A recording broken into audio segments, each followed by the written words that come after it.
وكل إنسان ألزمناه طائره في عنقه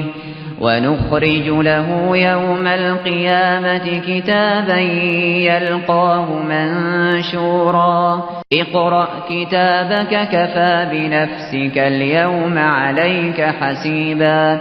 من اهتدى فإنما يهتدي لنفسه ومن ضل فإنما يضل عليها ولا تزر وازرة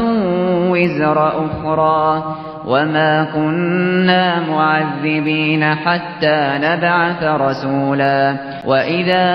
أردنا أن نهلك قرية أمرنا متر فيها ففسقوا فيها فحق عليها القول فدمرناها تدميرا وكم أهلكنا من القرون من بعد نوح وكفى بربك بذنوب عباده خبيرا بصيرا.